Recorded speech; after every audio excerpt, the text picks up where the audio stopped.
Welcome to Esther worship channel. మరొక video ద్వారా మిమ్మల్ని కలుసుకుని దేవుని వాక్యం పంచుకోవడానికి దేవుడు నాకు ఇచ్చిన ఆయుష్ను బట్టి, ఆరోగ్యాన్ని బట్టి, జీవమును బట్టి, ఊపిరిని బట్టి ఆయనకు కృతజ్ఞత చెల్లిస్తున్నాను.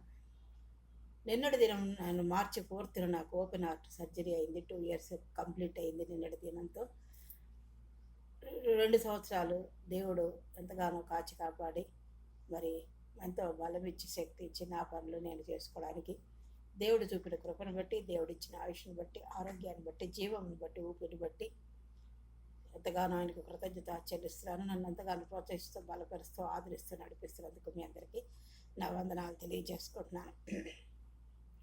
నేనేమై ఉన్నాను, అది కేవలం ఆయన కృపని నమ్మి ఆయన స్తుతిస్తున్నాను. ఈరోజు మరొక వాక్యం ద్వారా దేవుడు మనతో మాట్లాడేలాగా మనం ప్రార్థన చేసుకుందాం. అత్యంత మహాపరిశుద్ధుడు, ప్రేమమైన, కృపామయుడు, దయామయుడైన ప్రభువా, మీ ఎవరంజి పాదములకు లెక్కలేని స్తుతులు, స్తోత్రాలు, వందనాలు చెల్లించుకుంటూ ఈ మధ్యాహ్న కాల సమయంలో మీ పాసంకి వచ్చినానైనా ఈ వాక్యాన్ని వివరించడానికి నాకు జ్ఞానం సరిపోదు. మీ ఆత్మ నడిపింపు దయచేసి మాతో మాట్లాడి మేము ఎలాగా విశ్వాస జీవితంలో ముందుకు సాగిపోవాలి మాకు నేర్పించి మహింపదమని మీ ప్రియకుమారుడు మా రక్షకుడైన యేసుక్రీస్తు వారికి నీ పదాలు పట్టుకుని అతి ప్రేరణగా అడుగొచ్చున్నాం తండ్రి, ఆమేన్. ఇక్కడ నిర్గమకాండము 4వ అధ్యాయం 31వ వచనం చూసుకుందాం. మరియు యెహోవా ఇశ్రాయేలీయులను చూడవచ్చి తమ బాధను కనిపెట్టినను మాట జనులు విని తల వంచుకొని నమస్కారం చేసిరి. మరొకసారి చదువుకుందాం. మరియు యెహోవా ఇశ్రాయేలీయులను చూడవచ్చి, ఇశ్రాయేలును చూడవచ్చారట. ఎవరు? యెహోవా దేవుడు. తమ బాధను కనిపెట్టిన మాట ఎందుకు వచ్చారు? ఇశ్రాయేలు పెడుతున్న మొర, వాళ్ళ వెట్టి చాకరి, వాళ్ళని కష్టపెడుతున్న ఫరో రాజు, ఐగుప్తు ప్రజలు, ఇవన్నీ వాళ్ళు మొరపెడుతున్నప్పుడు దేవుని సన్నిధిలో వాళ్ళు కనిపెట్టి ప్రార్థిస్తారు. దేవుడు కనుకరిస్తాడు అని తమ బాధను కనిపెట్టిన మాట అలాగ మొరపెట్టినప్పుడు వాళ్ళ యొక్క బాధ దేవుడు కనిపెట్టాడని ఆ జనులు విని, ఇశ్రాయేల్ ప్రజలు విని తల వంచుకొని నమస్కారం చేశారట. దేవునికి నమస్కారం చేశారు. అయితే మోషేతో దేవుడే యెహోవా చెప్పాడు కదా, నువ్వు వెళ్ళి ఇశ్రాయేల్ ప్రజలను ఐగుప్తు దేశం నుండి నడిపించు, పాలు తెరలు ప్రవహించే దేశం.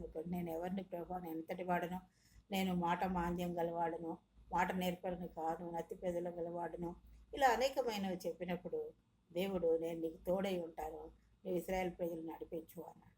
ఇంకా నేను అంత మాట నేర్పరిని కాదు అన్నప్పుడు కూడా దేవుడు నేను నీకు ఉంటాను, నేను చెప్పింది నువ్వు చెయ్యి, ఆ ఫరో రాజు దగ్గరికి వెళ్ళి నేనేం చెప్తానో నేను నీకు తోడుంటాను, నువ్వు నేను చెప్పినట్లు చేస్తే చాలు అని చెప్పానమాట. అప్పుడు కూడా మోషే ఇంకా నాకు భయపడుతున్నా, నాకు సాధ్యం కాదు అని మాట్లాడుతున్నప్పుడు, నాకు మాటలు రావు అని మాట్లాడుతున్నప్పుడు అహరోన్ని నీకు తోడుగా ఇచ్చాను, నువ్వు చెప్పవలసిన మాటలు ముందు అహరోనుతో చెప్పు, నేను చెప్పినవి అహరోనుతో చెప్పు, వాళ్ళు అహరోనుతో చెప్పినప్పుడు అహరోను ఇశ్రాయేల్ ప్రజలకి చెప్తాడు అని దేవుడైన యెహోవా సెలవిచ్చినట్లుగా మనం చూస్తాం. ఆ అధ్యాయంలో మోషే మరియు అహరోన్లు ఫరోను ఎదుర్కోవడానికి వెళ్ళారు. అక్కడి నుంచి మొదలైంది మాట. ఫరో రాజు దగ్గర యెహోవా ఏం చెప్పాడో అదే చేశాడు. కర్ర పడేమన్నప్పుడు దేవుడు ఏమేమి ఆశ్చర్య కార్యాలు చేయమన్నాడు అలాగ దేవుని మీద ఆధారపడుతూ చేస్తూ వచ్చాడనమాట. అయితే ఇశ్రాయేల్ ప్రజలు మొదట వినలేదు మాట. మరియు అహరోనులను నమ్మే మలుపు లేదు అక్కడ అసలు. అంటే మోషే అహరోనులు చెప్పే మాటలు వాళ్ళు నమ్మడం లేదు. అయితే వాళ్ళు ఎప్పుడు నమ్మారు? వారు సూచనలను చూశారు. దేవుడు వాళ్ళ చేత చేయిస్తున్న ఆశ్చర్య కార్యాలు, ఫరో రాజు ఎదుట కర్ర పామైపోవడం, తర్వాత తెగుళ్ళు రావడం, ఒక్కొక్కటి ఇలాగా అనేకమైన సూచనలు, ఆశ్చర్య కార్యాలు చూసినప్పుడు వాళ్ళకి నమ్మకం కలిగింది మాట.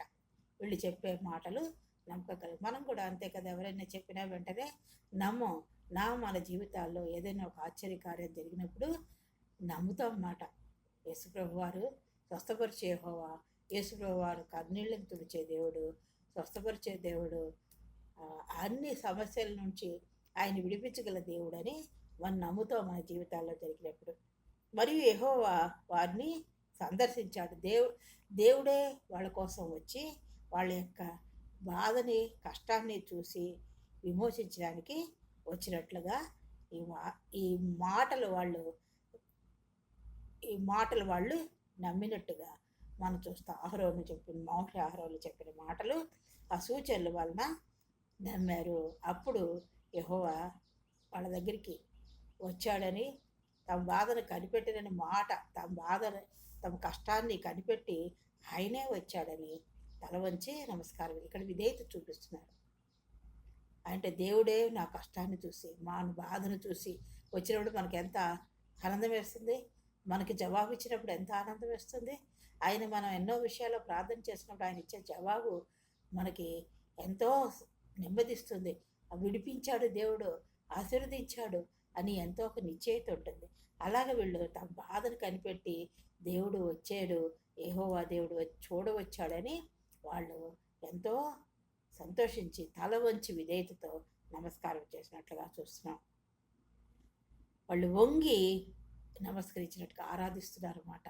ఆయన నమస్కరిస్తున్నారు, పూజిస్తున్నారు, గణపరుస్తున్నారు, గొప్ప చేస్తున్నారు అన్నట్లుగా చూస్తున్నాం. దేవుడైతే పితరులైన అబ్రహాం, ఇస్సాకు, యాకోబుకి ఇచ్చిన వాగ్దానాన్ని ఆయన మర్చిపోలేదు.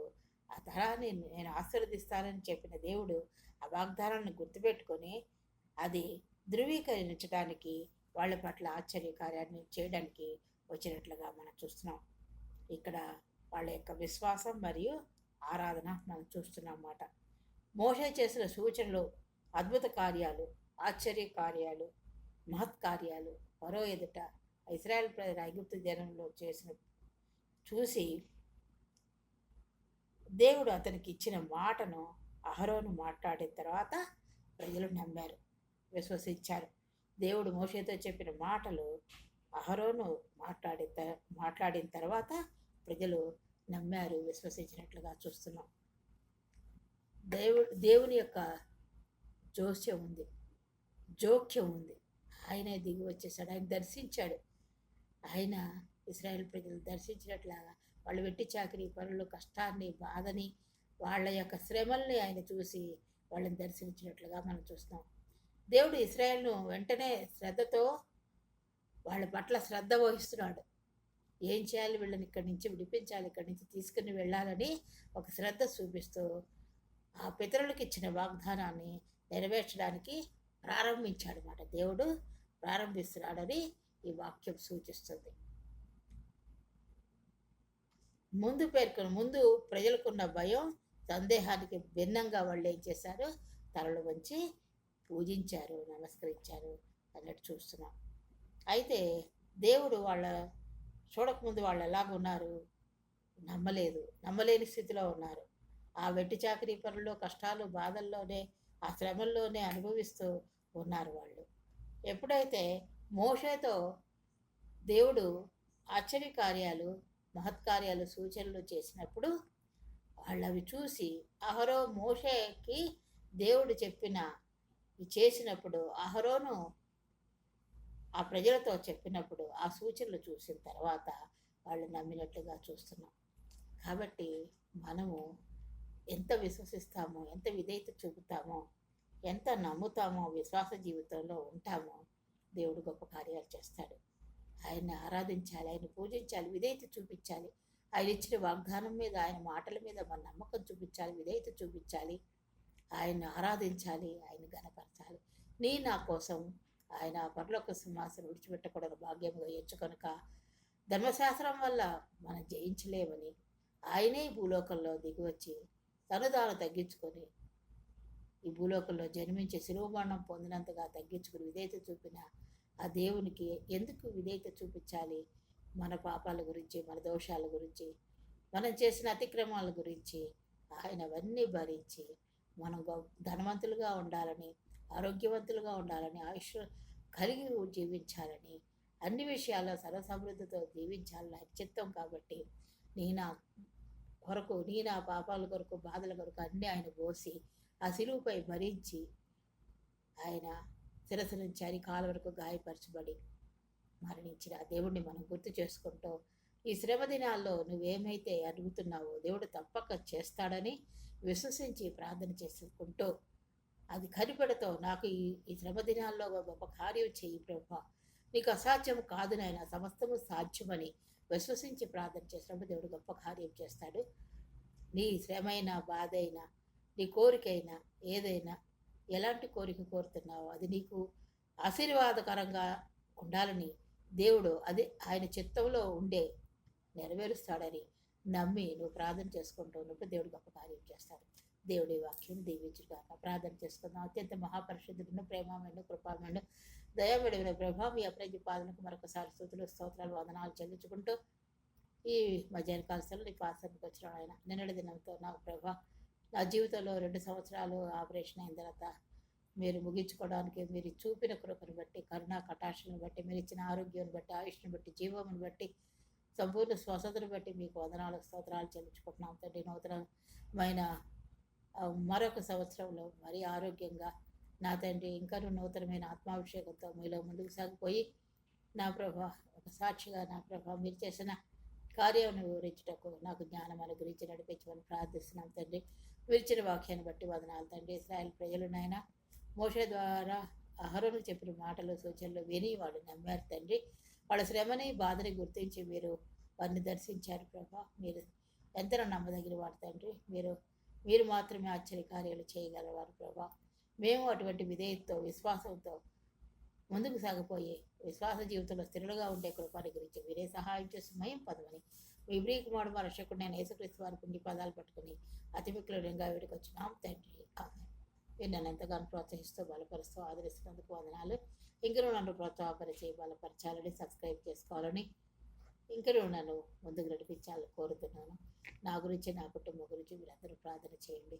మీ గురించి మీ కుటుంబాల గురించి మేము ప్రార్థన చేస్తున్నాం. దేవుడి వాక్యం దీవించుగాక.